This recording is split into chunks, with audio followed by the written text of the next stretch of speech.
Ahora vamos a hablar sobre la dosis debida a la incorporación de un material radioactivo.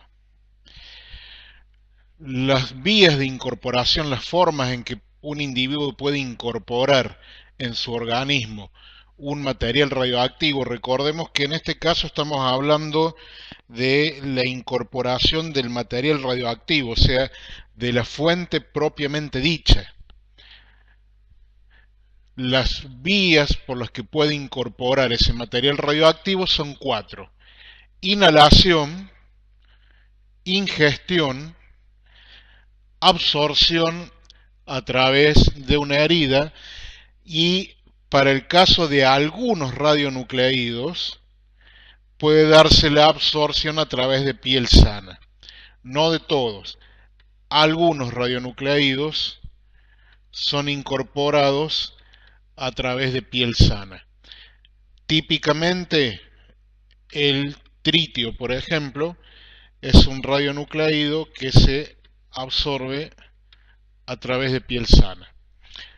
Entonces, estas son las cuatro vías por las que puede incorporarse un radionucleído al organismo. El tema es que este individuo, permanece un cierto tiempo en un lugar donde, por ejemplo, hay un radionucleído en el ambiente, una fuente volumétrica en el ambiente, e incorpora, por alguna de las vías que vimos, una cierta actividad. Este dato es clave. Incorpora una cierta actividad. No olvidemos que está incorporando una fuente radioactiva, un material radioactivo. Por lo tanto, incorpora una cierta actividad. Cuando esta persona se retire del lugar en donde se ha producido la incorporación, lleva la fuente dentro de su organismo. Es lo que habíamos visto anteriormente como exposición por contaminación interna. Al llevar la fuente dentro de su organismo, no solamente que se convierte él mismo en una fuente, en el caso de ser, por ejemplo, radiación gamma o radiación beta muy energética, sino que mientras la fuente permanezca dentro del organismo, este individuo va a estar expuesto. Vamos a tener entonces un tiempo de exposición mayor, puede ser incluso mucho mayor, que en algunos casos, que el tiempo que ha permanecido en el lugar donde incorpora la actividad. ¿Cómo vamos a calcular la dosis? Porque acá no olvidemos el hecho fundamental de que esta actividad incorporada le va a generar a este individuo una dosis.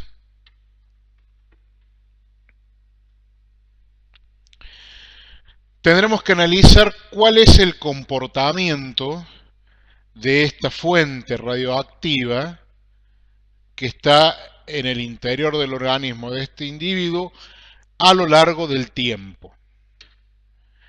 ¿Cómo se va a comportar esa fuente? Como es una fuente radioactiva, se va a ir produciendo a lo largo del tiempo, si acá graficamos tiempo, se va a ir produciendo un decaimiento radioactivo.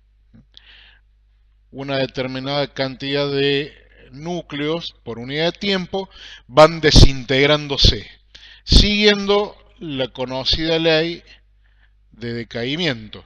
La actividad a un tiempo t será igual a la actividad inicial, que en este caso es la actividad incorporada, por e a la menos lambda, donde lambda es la constante de desintegración, por el tiempo. Es lo que tenemos en esta curva, en la curva de color azul. Ahora bien, además de decaer por ser un elemento radioactivo, Esta fuente que se ha incorporado en el organismo va a seguir un cierto metabolismo dentro del organismo. Por ejemplo, si lo que se incorpora es yodo radioactivo, ese yodo radioactivo va a seguir el mismo camino, el mismo metabolismo dentro del organismo que cualquier otro yodo, cualquier yodo radioactivo o estable. Por lo tanto, se va a terminar acumulando en la tiroides.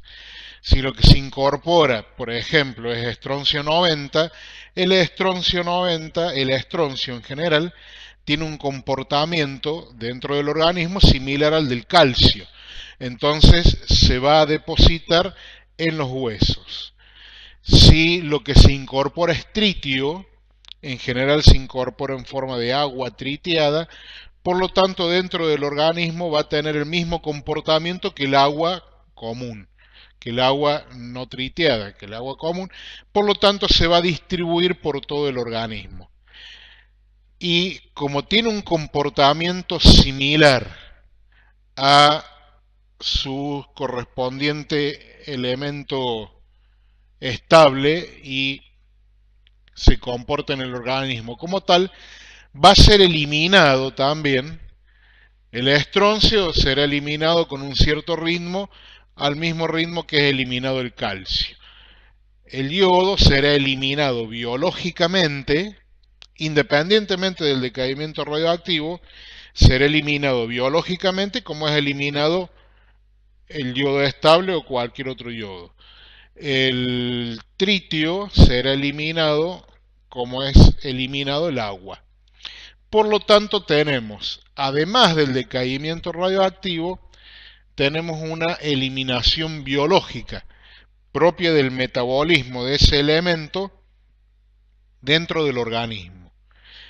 Esa eliminación biológica sigue una ley de variación similar al decaimiento radioactivo. O sea, lo que se elimina del elemento es una fracción de lo que permanece dentro del organismo.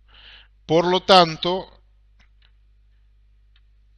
la actividad remanente a un tiempo t, si solamente tenemos en cuenta la eliminación biológica, se podrá escribir como la actividad incorporada por E a la menos otra constante, una constante de eliminación biológica que le vamos a llamar K, por el tiempo. En este ejemplo, estamos considerando que la eliminación biológica se produce más rápidamente que el decaimiento radioactivo que tenemos en esta curva. Ahora bien, ¿cuál va a ser la actividad remanente a un tiempo t cualquiera? Acá tenemos graficada la actividad en este eje.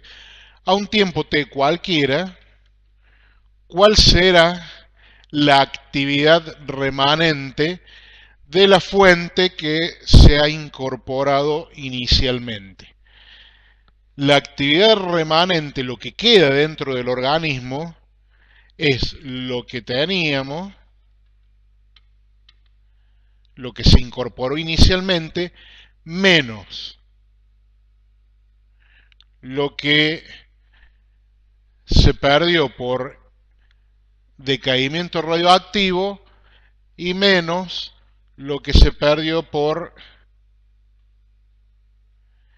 eliminación biológica. Estos son dos mecanismos que se ayudan mutuamente. La actividad remanente, por lo tanto, se podrá escribir como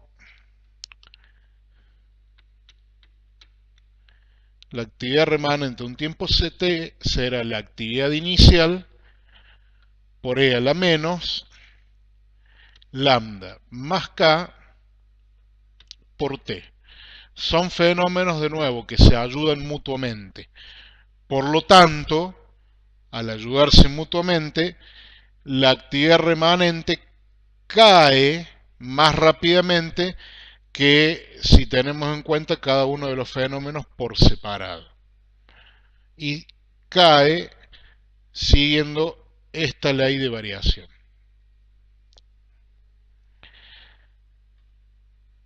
Si nosotros hacemos un análisis de los semiperiodos, veríamos que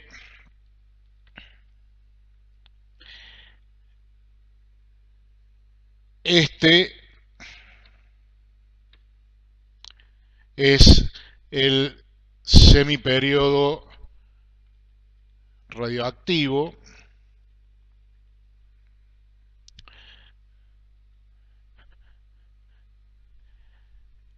Este es el semiperiodo biológico. Fíjense que es el tiempo en el cual la actividad cae a la mitad, considerando cada uno de los fenómenos por separado. Mientras que el semiperiodo efectivo, con el que realmente va decayendo la actividad remanente, toma este valor.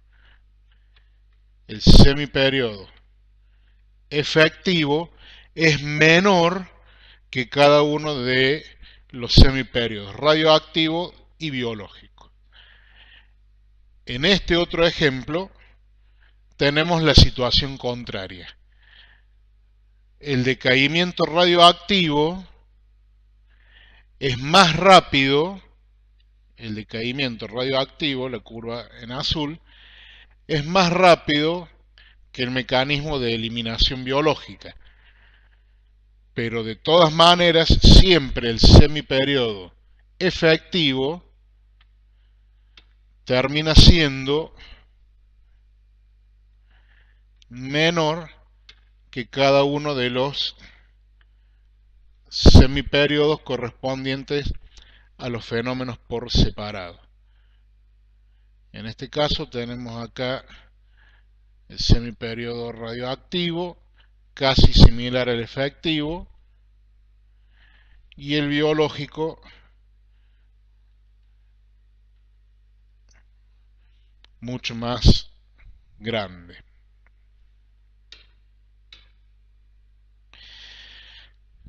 ¿Cómo podemos obtener el semiperiodo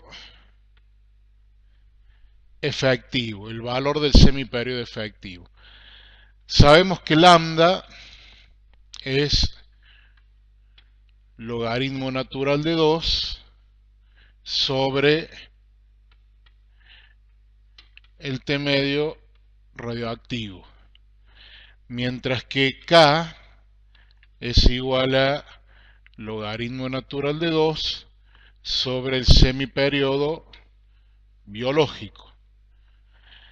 Y también sabemos que lambda más K es igual a logaritmo natural de 2 sobre el semiperiodo efectivo. Manipulando estas relaciones podemos escribir esto más esto es igual a esto. Vamos a obtener que el semiperiodo efectivo es igual al producto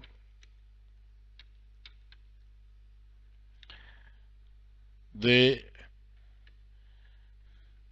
los semiperiodos radioactivo y biológico sobre la suma de los mismos.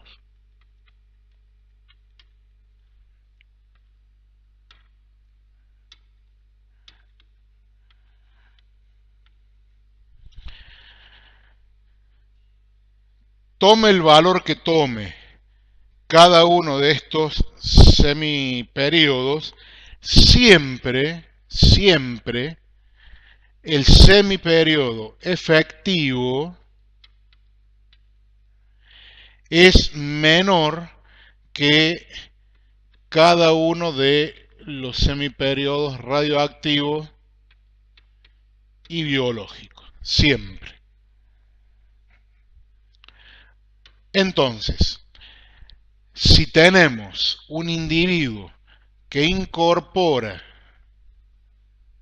por alguna de las 4 vías una cierta actividad, aunque después se retire del lugar donde la incorporó, la actividad en el tiempo va a ir disminuyendo siguiendo esta ley de variación. La actividad remanente entonces va a ser igual a la actividad incorporada por E a la menos lambda más K por T. Cuanto mayores sean los valores de lambda y de K, o sea, cuanto menores sean los semiperiodos radioactivos y biológicos, más rápidamente va a decaer la actividad dentro del organismo del individuo que la ha incorporado. Para que ustedes tengan un orden de magnitud, por ejemplo, el semiperiodo efectivo del tritio, el semiperiodo efectivo del tritio es del orden de 10 días. Es el semiperiodo biológico. El semiperiodo biológico del tritio es de 10 días. El semiperiodo radioactivo es del orden de 12 años. Si ustedes hacen esta cuenta, el semiperiodo efectivo les da del orden de 10 días. Eso significa que cuando una persona incorpora una cierta actividad de tritio, a los 10 días tiene la mitad todavía dentro de su organismo. La otra mitad ha decaído, muy poco en este caso, y ha sido eliminado biológicamente. Al cabo de 100 días, del orden de 10 semiperiodos, ese tritio que incorporó ya ha sido, o se puede considerar, que ha sido totalmente eliminado del organismo, por lo tanto, cesa la exposición. Ahora bien, ¿cuál es la dosis o cómo es el comportamiento de la dosis producida por esta actividad que a lo largo del tiempo va disminuyendo?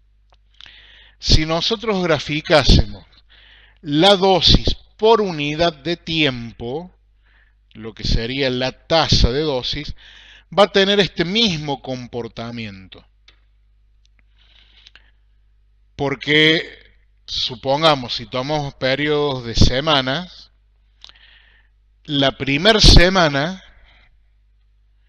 como va a tener una determinada actividad dentro del organismo, esa actividad en esa semana le va a producir una cierta dosis.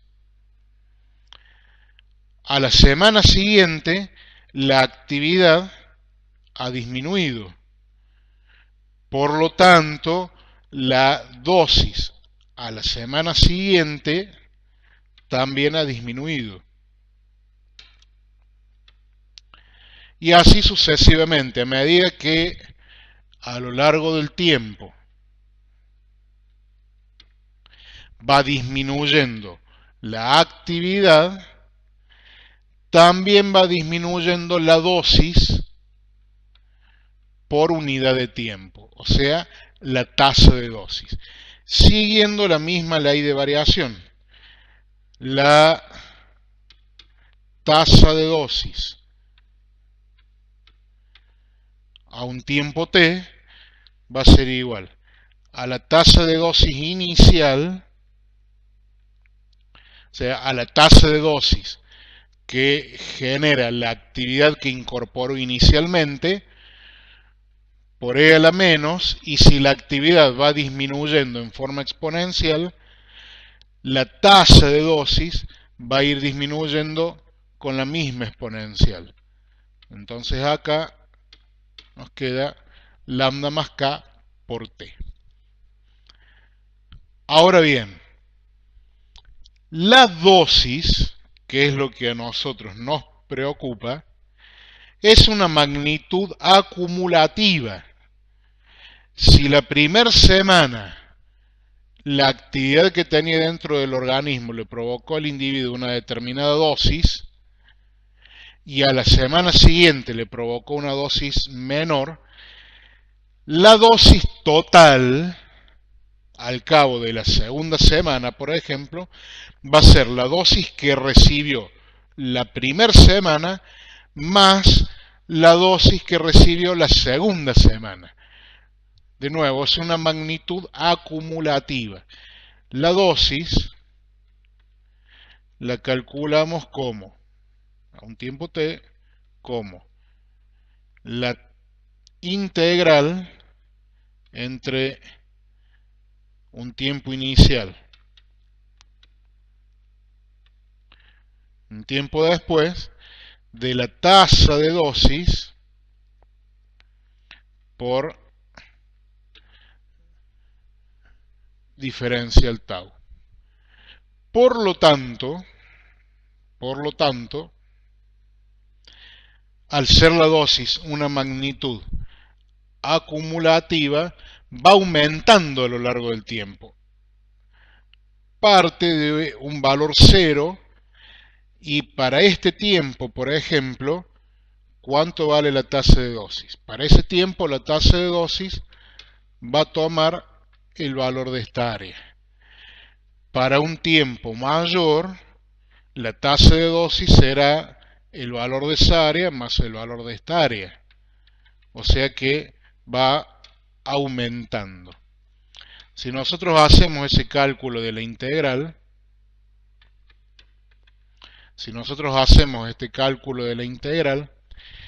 la dosis en función del tiempo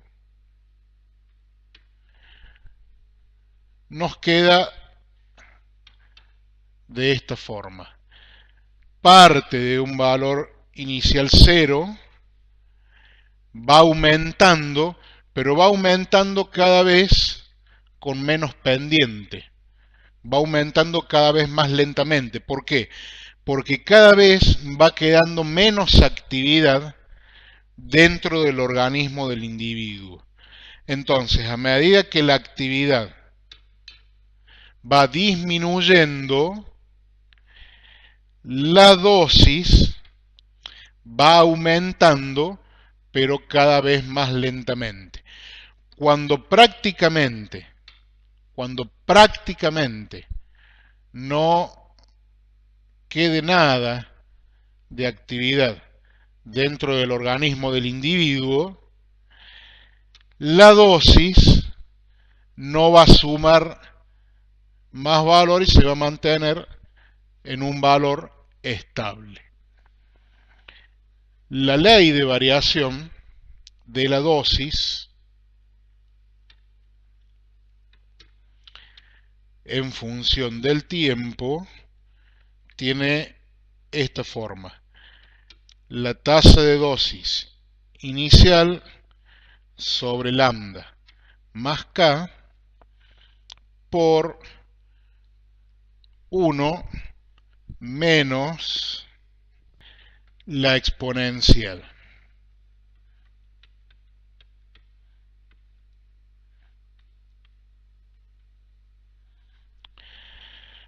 Para t igual a 0, cuando t vale 0, estamos en este tiempo, e a la 0 vale 1. 1 menos 1 me queda una dosis igual a 0.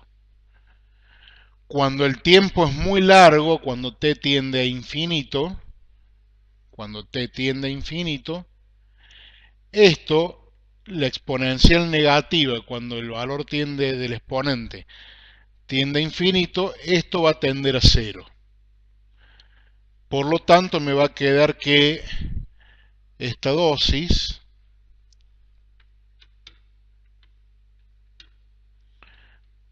cuando el tiempo se hace muy grande, va a tender a este valor constante. ¿De acuerdo? Ahora, fíjense una cosa, o prestemos atención a un par de elementos. Por empezar, esta dosis de la que estamos hablando acá es una dosis que el individuo va a recibir a lo largo del tiempo. Si nosotros quisiésemos medir la dosis del individuo cuando recién ha incorporado el elemento radioactivo, la dosis que ha recibido en ese momento es 0. Esta dosis es una dosis que va a recibir mientras permanezca el material radioactivo dentro de su organismo. Por lo tanto, se dice que es una dosis comprometida. Hay un compromiso de dosis. Hay un compromiso de dosis. Es una dosis comprometida. Entonces ya hablamos de una dosis efectiva comprometida. Esto es para el caso de incorporación. Esto es para el caso de incorporación. Si tenemos irradiación externa, la dosis se produce en forma instantánea, la deposición de energía se produce de forma instantánea. Si tenemos incorporación, al permanecer el material radioactivo, la fuente, dentro del organismo, el individuo va a seguir recibiendo dosis a lo largo del tiempo, mientras permanezca ese material radioactivo dentro de su organismo. Entonces hay un compromiso de dosis, una dosis que se va a recibir en el caso de incorporación. Y otro elemento que es fundamental hacer notar es que esta dosis efectiva comprometida es una dosis que depende del tiempo. Depende del tiempo en que nosotros lo calculemos. Si una persona incorpora una cierta actividad y nos preguntásemos qué dosis va a recibir esa persona debido a esa actividad que incorporó, nos encontraríamos con que tendríamos que aclarar cuál es el tiempo de cálculo, porque en este caso, para este tiempo, ¿cuál es la dosis efectiva comprometida? Esta.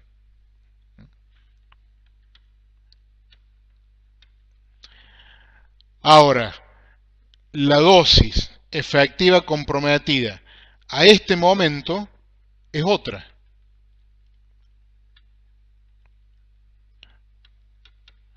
Entonces, ¿cuál es la dosis que va a recibir? Y si lo calculamos para este tiempo, será este valor. Si lo calculamos para este tiempo, será este valor.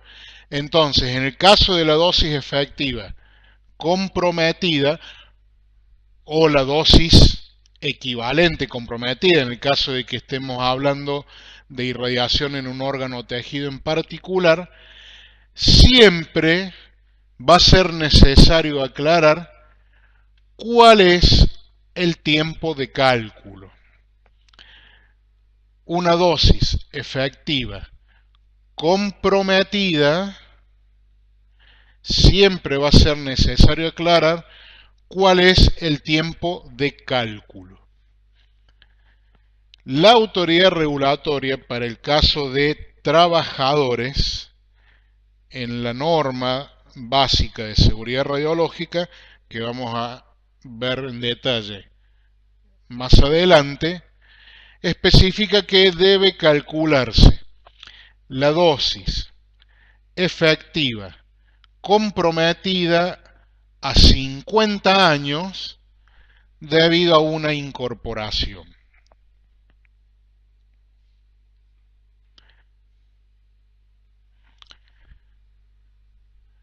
Entonces, volviendo al comienzo, ¿qué situación tenemos cuando hablamos de incorporación. Un individuo que incorpora una cierta actividad y esa actividad que va a ir disminuyendo a lo largo del tiempo dentro de su organismo de la forma en que ya hemos visto, le va a generar una dosis efectiva comprometida o una dosis equivalente dentro de en cada órgano o tejido comprometida. A nosotros nos interesa calcular desde el punto de vista ocupacional la dosis efectiva comprometida a 50 años. Entonces, ¿cómo tendremos que hacer para calcular la dosis efectiva comprometida a 50 años debida a una cierta incorporación de actividad?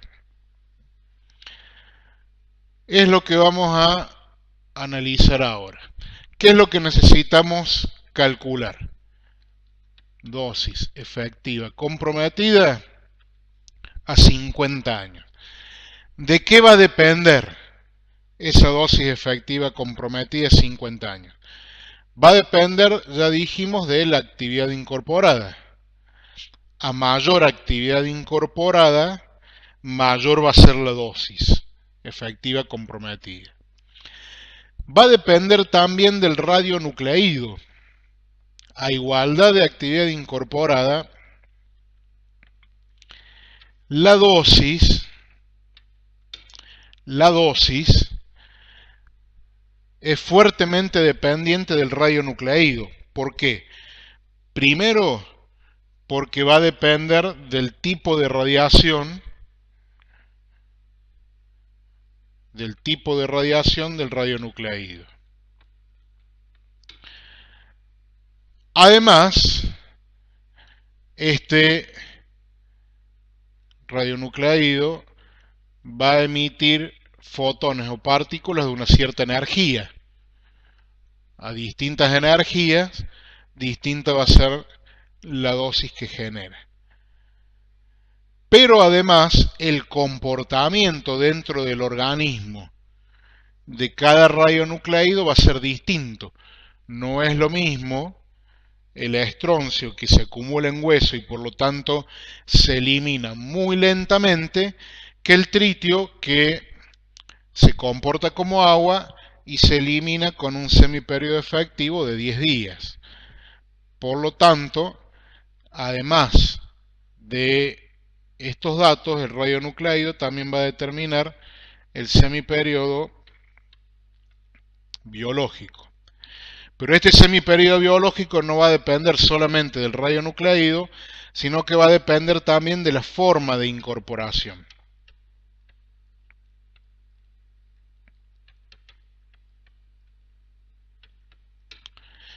¿Por qué? Porque el camino metabólico no va a ser el mismo si esa fuente ha sido ingerida, si ha sido inhalada o si ha sido incorporada a través de piel.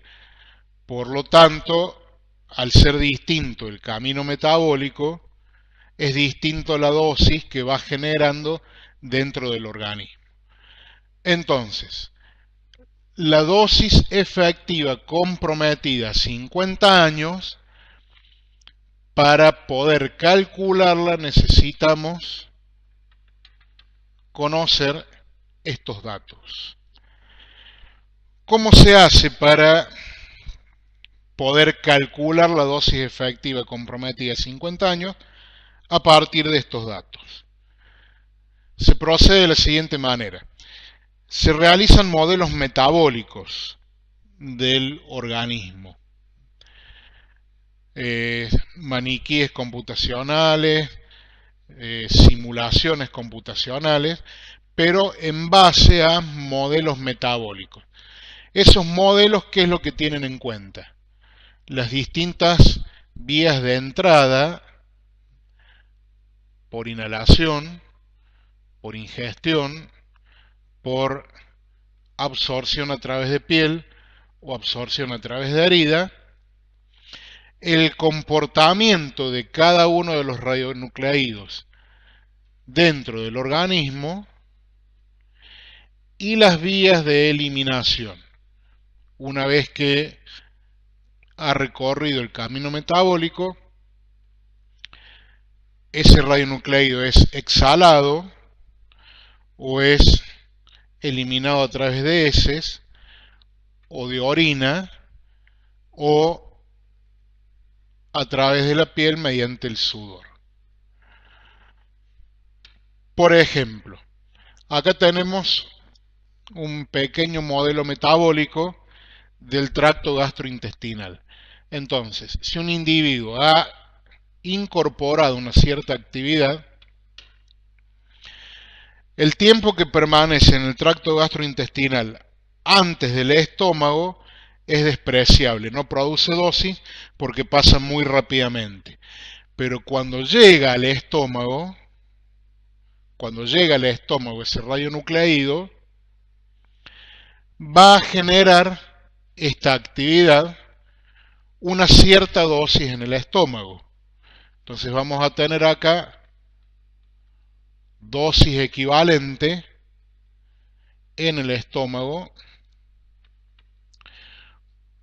Son dosis equivalentes comprometidas.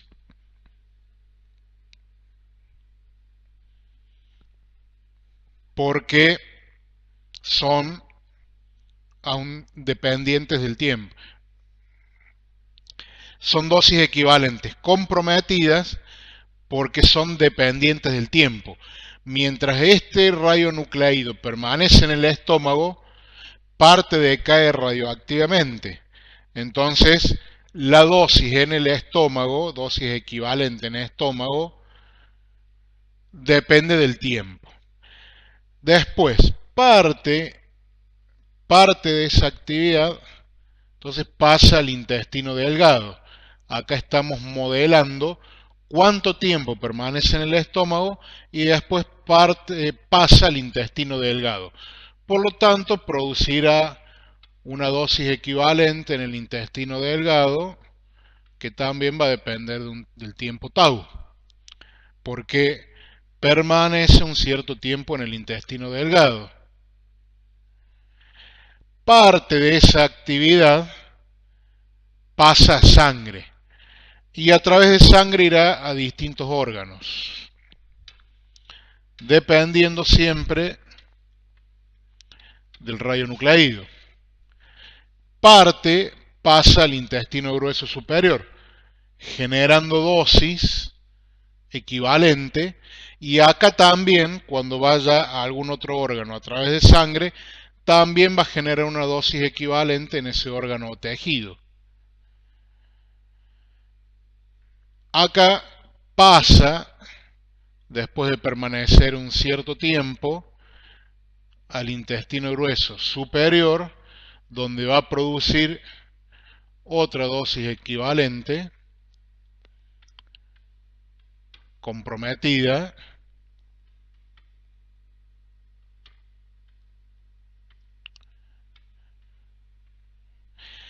para finalmente ser excretado. Utilizando estos modelos metabólicos que provee la Comisión Internacional de Protección Radiológica, la ICRP, utilizando estos modelos metabólicos, podemos calcular en función del radionucleido, podemos calcular cada una de estas dosis equivalentes comprometidas. Podemos calcular, utilizando este modelo metabólico, todos los datos que nos proporciona la ICRP, podemos calcular cada una de esas dosis equivalentes comprometidas, porque dependen del tiempo de cálculo.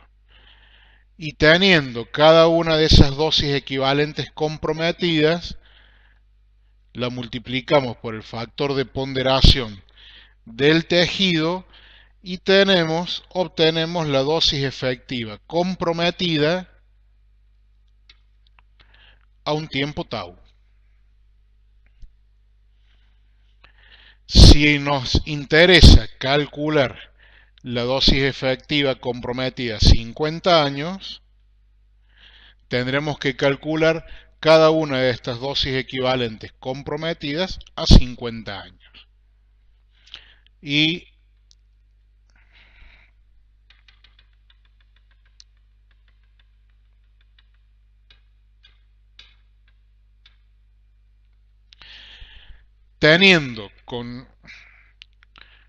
a partir de los datos que nos brinda el ICRP en cada uno de estos modelos metabólicos, que habrá un modelo metabólico para ingestión y para cada radionucleído, porque estos tiempos de permanencia en cada uno de estos órganos depende del radionucleído en cuestión. Y habrá a su vez modelos metabólicos para inhalación para cada uno de los radionucleídos. Con todos esos datos podemos calcular la dosis equivalente comprometida en cada uno de esos órganos. Multiplicando esta dosis equivalente comprometida en cada uno de esos órganos por el factor de ponderación de cada uno de los órganos y sumando todos los órganos, obtenemos la dosis efectiva comprometida que recibe el individuo a un tiempo tau. Si lo que nos interesa es la dosis efectiva comprometida a 50 años, si lo que nos interesa es la dosis efectiva comprometida a 50 años, utilizaremos estos datos para calcular la dosis equivalente comprometida a 50 años y hacer la sumatoria para cada uno de los órganos. Ahora bien, esto sigue siendo dependiente de la actividad incorporada. Esto sigue siendo dependiente de la actividad incorporada. Esta dosis sobre cada uno de los órganos y esto es dependiente de la actividad incorporada. ¿Qué es lo que puedo hacer? Puedo normalizar y calcular cuál será la dosis equivalente comprometida a 50 años si la actividad incorporada es de 1 becquerel.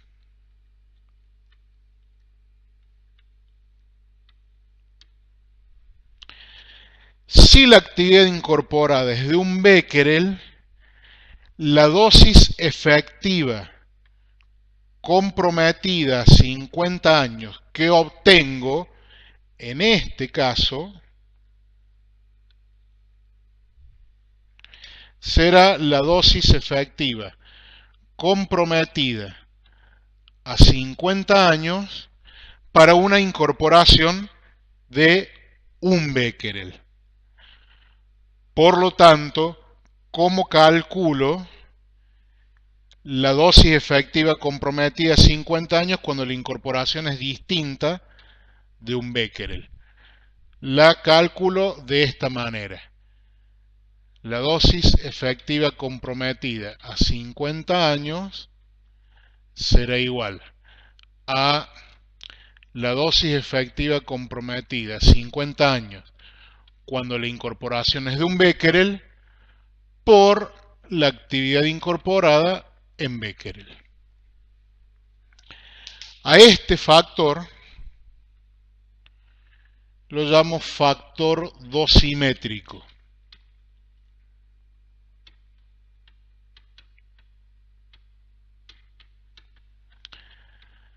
A este factor lo llamo factor dosimétrico. Todos los factores dosimétricos están tabulados, en el caso de nuestro país, en la Guía Regulatoria 1. Es un documento, la Guía Regulatoria 1, donde entre sus múltiples tablas está, por ejemplo, esta tabla que me da la dosis efectiva comprometida por unidad de incorporación, o sea, por cada becquerel de actividad incorporada, por inhalación o por ingestión, para trabajadores. De esta tabla lo que voy a obtener es el factor dosimétrico, o sea, la dosis efectiva comprometida por cada becquerel incorporado. Por lo tanto, ese factor va a estar en Siever sobre becquerel. Por supuesto que la dosis es distinta si incorporo un becquerel por ingestión que si incorporo un becquerel por inhalación. Incluso en el caso de inhalación también depende del tamaño promedio de la partícula. Con todos esos datos, con el radionucleido, con la forma de incorporación y dentro de lo que es inhalación, con el tamaño de la partícula en el caso que haga falta, con estos datos, radionucleido y forma de incorporación, obtenemos el factor dosimétrico. Supongamos que decimos que ha incorporado rubidio 87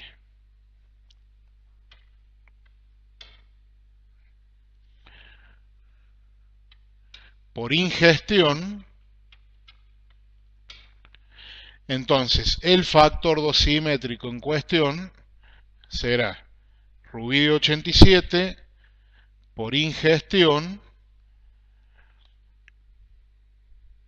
Este es el factor dosimétrico. 1,5 por 10 a la menos 9 Siever por cada becquerel.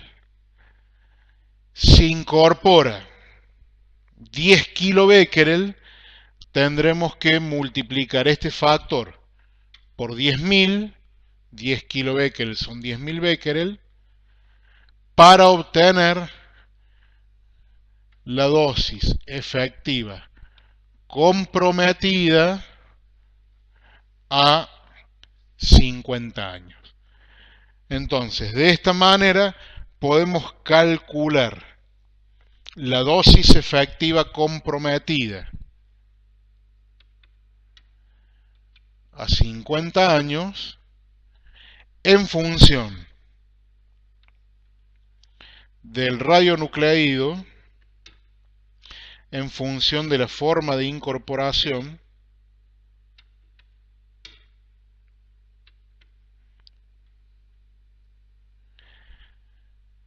con estas dos cosas obtenemos el factor dosimétrico y en función de la actividad incorporada, que dijimos que era el otro dato que necesitábamos.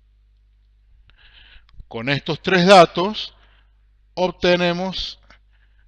calculamos la dosis efectiva que va a recibir el trabajador, por eso es dosis efectiva comprometida, al cabo de 50 años.